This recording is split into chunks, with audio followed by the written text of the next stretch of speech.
I didn't realize I was being gaslit at first. That's the terrifying part. Because when it starts, it doesn't feel like abuse. It feels like confusion. Like maybe you forgot. Maybe you overreacted. Maybe the problem is you. I used to think gaslighting was obvious. I thought it was some dramatic movie-like thing where one person looked you in the eye and said, "That never happened," while clearly lying. But real gaslighting? It's quieter than that. It starts so small, you almost feel stupid for noticing it.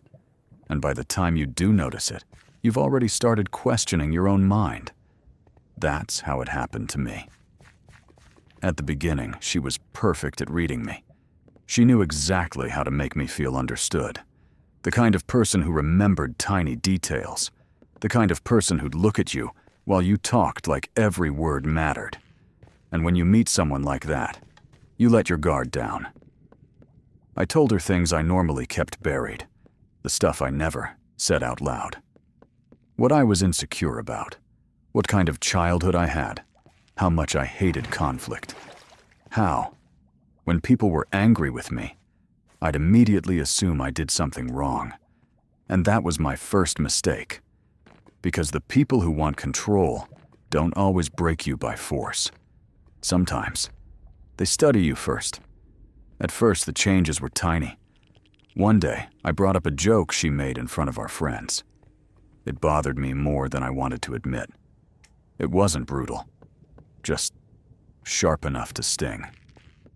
So, later, when we were alone, I said, "Hey, that joke earlier kind of embarrassed me." She looked at me like I'd said something strange. Then she laughed. Not a cruel laugh, a soft one. The kind that makes you feel dramatic without directly saying it.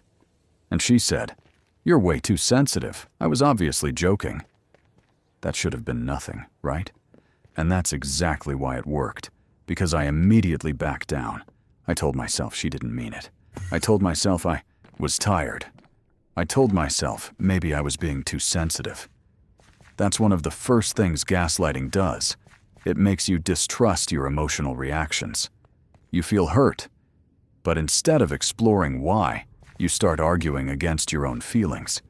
And once you start doing that, they don't even have to silence you anymore. You do it for them. A few weeks later, something else happened. We had plans to meet at a cafe after work. I remember it clearly because I changed my whole schedule for it.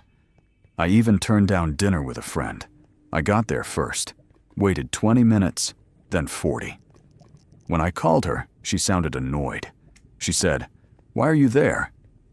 I remember standing outside with my phone against my ear, feeling my stomach drop.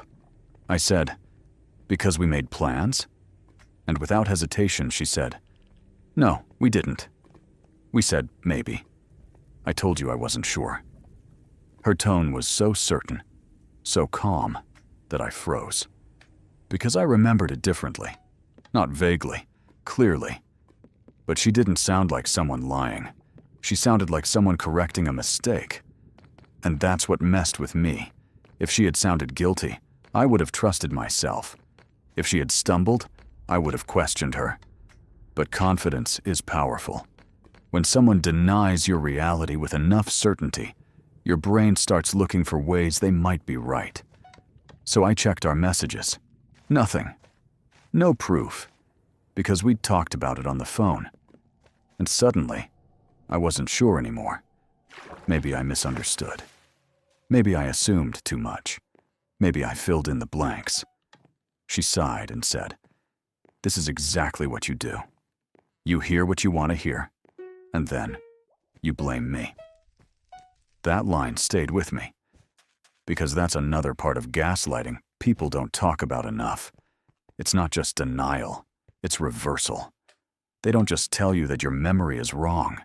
They make your confusion look like aggression. Now you're not the hurt one anymore.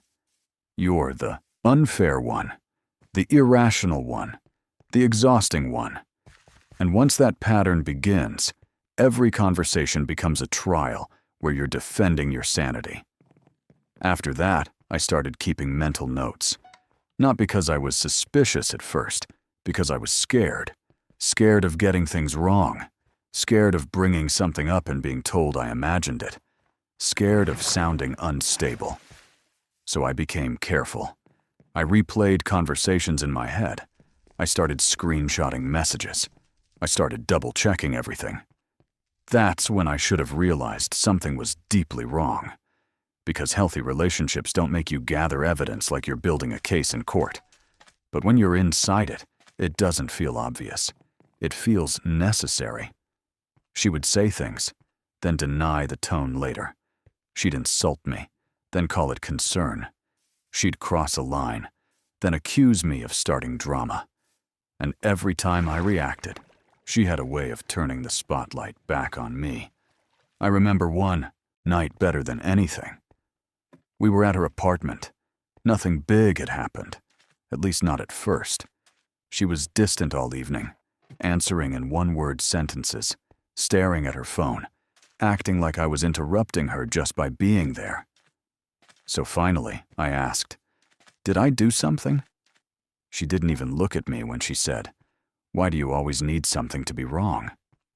I felt embarrassed immediately. I said, "I'm just asking because you seem off." Then she put her phone down, stared at me and said, "You create problems where there aren't any. It's honestly draining." That word, draining, hit me hard. Because now I wasn't a partner trying to communicate. I was a burden.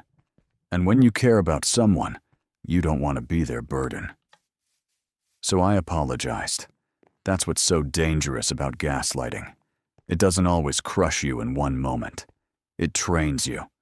It teaches you that bringing up your feelings leads to shame. That asking for clarity leads to blame. That trusting yourself creates conflict. So eventually, you stop asking. You stop challenging. You stop noticing. You just adapt. And that adaptation looks a lot like obedience. A while later, I caught her in something small. Really small. She told me she hadn't talked to a certain guy in months. But while she was showing me something on her phone, his name popped up. Recent messages. I didn't yell. I didn't accuse. I just asked, "I thought you said you hadn't spoken to him." She looked at the screen, then at me, and her whole expression changed. Not panic.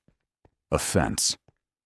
She said, "Are you seriously going through my phone with your eyes now? That's insane."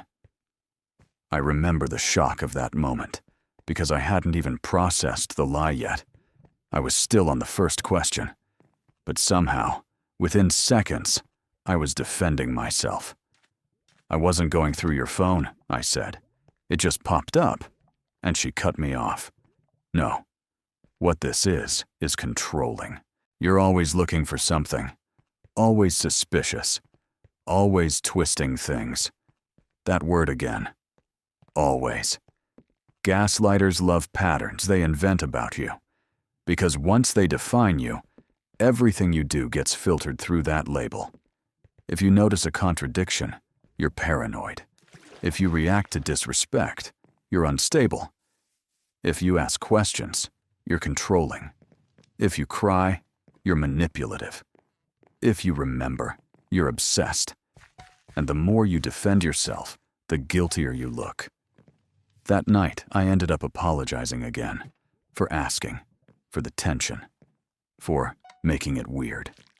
I apologized while sitting on the edge of her bed, with a tight feeling in my chest, and I remember having this strange thought. Why do I always leave these conversations feeling like I committed a crime? That thought stayed with me, because deep down, a part of me still knew. That's the thing about gaslighting. It doesn't erase reality completely. It just buries it under enough doubt that you stop trusting what you know. And once you stop trusting yourself, they become the authority on everything. Your memory, your intent, your emotions, your meaning. They get to tell you what happened. And even worse, they get to tell you who you are. The lowest point came slowly. I wish I could say there wasn't a giant moment, one dramatic scene where everything became clear. But it was uglier than that, It was gradual. I stopped bringing things up, stopped disagreeing, stopped correcting details even when I knew she was wrong. Because being right had become more exhausting than being silent, I became quieter around my friends, less confident at work, more hesitant in conversations. I started using phrases like, "Maybe I'm remembering wrong," even when I wasn't. That's when I realized the damage had spread beyond the relationship. It wasn't just that I doubted her, I doubted me. My own mind had become an unsafe place, and that's what gaslighting actually does. People think it's about winning arguments. It's not. It's about destabilizing your sense of reality so thoroughly that you become easier to control. A confused person is easier to lead. A guilty person is easier to silence. A self-doubting person is easier to dominate. That's why gaslighting is so effective. It attacks the one thing you need to protect yourself: your trust in your own perception. The moment everything changed was stupidly ordinary. No screaming, no big betrayal, no cinematic reveal. We were in the kitchen. I brought up something she'd said the week before. Word for word, I remembered it. She denied it immediately. Then she rolled her eyes and said, "You do this all the time. You literally rewrite reality to make yourself the victim." And for some reason, that sentence didn't break me. It woke me up. Because I had written it down. Not for some clever plan. Just because I'd started journaling after therapy articles. Online, kept talking about memory and emotional patterns. I went back to my notes later that night. Date, time, context, exact phrase. There it was. And I just sat there staring at the page. My chest started pounding. Not because I was surprised anymore, because I finally had proof that I wasn't losing my mind. And once I had that one confirmed moment, everything else rushed back. Every conversation where I left feeling confused. Every apology I made for things I didn't do. Every time my feelings got turned into character flaws. Every time she lied with that calm voice and made me feel unstable for noticing. Suddenly, the pattern was obvious. That's another horrifying thing about gaslighting. When you finally see it, you can't unsee it. You realize the manipulation wasn't random. It was systematic. The denial, the minimizing, the blame shifting, the fake concern, the certainty. The way she acted offended whenever I got too close to the truth. It all had one purpose: keep me disoriented enough that she never had to be accountable. That's the core of gaslighting. Not confusion for its own sake. Confusion as control. The next time we argued, I didn't defend myself the same way. I noticed it in real time. When she denied, I noticed. When she flipped it back on me, I noticed. When she tried to make my reaction the issue instead of her behavior, I noticed. And once you notice the structure, the spell weakens.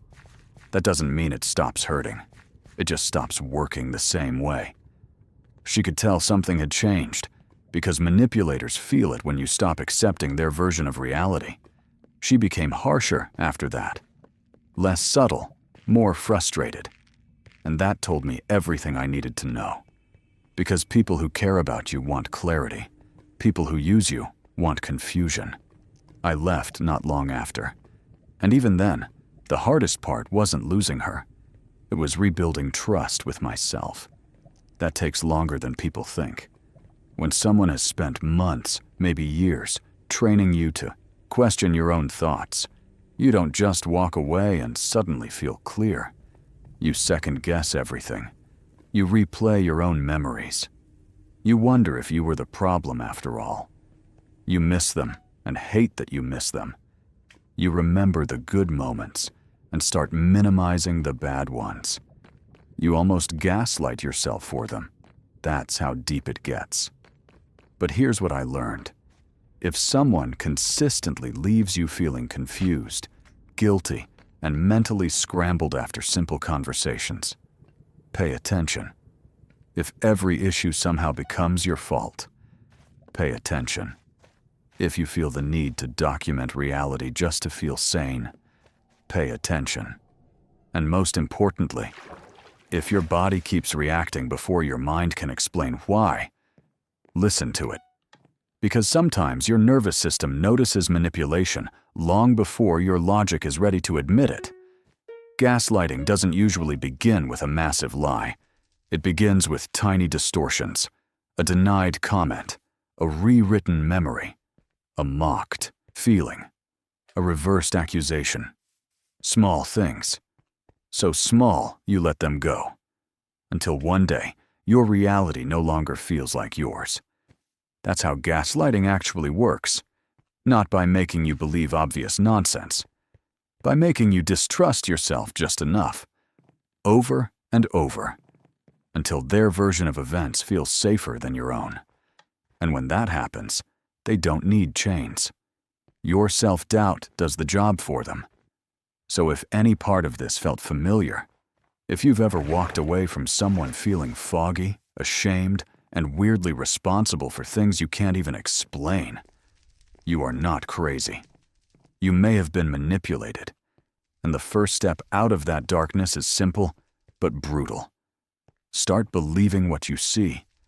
Start believing what you feel. Start believing yourself. Because the moment you do that, their power starts dying. If this story felt a little too familiar, subscribe. Because most people don't realize they're being manipulated until their reality is already slipping. And comment below with one word. Awake if you've ever had to rebuild trust in your own mind.